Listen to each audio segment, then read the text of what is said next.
In this video, I'll show you how to make your own flocking to base your miniatures and scenery. To make the flocking, I'll use sawdust I got for free at the woodshop I order my MDF bases from. The process is quite easy. Little by little, I add craft paint and water till the surface tension breaks. From there, I'll simply work the big clumps with my hands to get it all well mixed.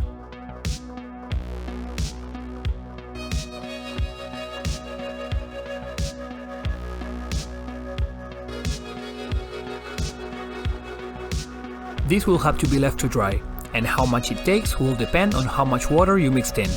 Feel free to spread it over a tray and leave it under the sun to speed the process, but after 2 days at your desk it should be ready. This can be sprinkled over your bases at this point, but I like to sift it to remove any debris that might have been present on the sawdust, like wood chips.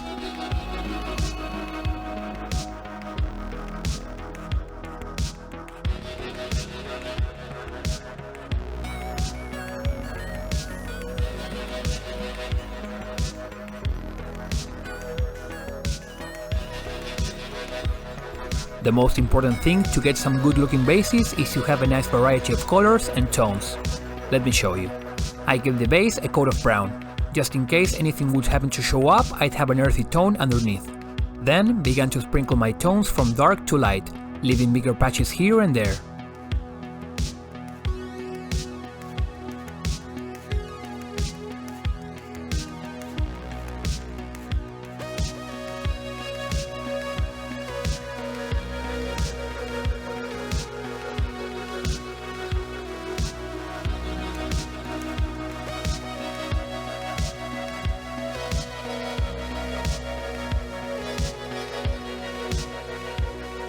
At this point, I layered a bit of homemade grass I'm trying out.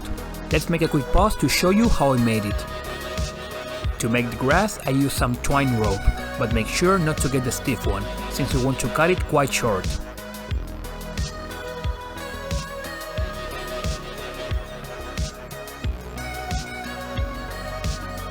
I turned it green the same way as with the flocking with some craft paints. I tested a couple of lengths, and the shorter one was the only one able to dislodge by itself from the clumps that formed up when dry, allowing me to sprinkle it around the base just fine.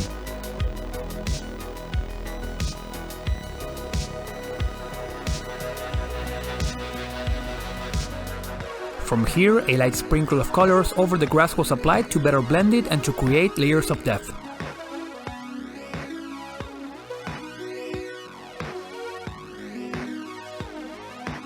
This is all set in place with some diluted PVA, and it is important the surface tension is first broken with some alcohol, otherwise this will happen. I gave the alcohol a minute to lightly evaporate before applying the PVA so not to flood the base, and with that the base was done after it dried. I'll leave you now with a couple of models where I've employed this basing method. I hope you found the video useful, and any questions you have, you can always leave them in the comments and I'll get to them shortly. With that said, I hope to see you next time as I begin working on my Skaven Tide box.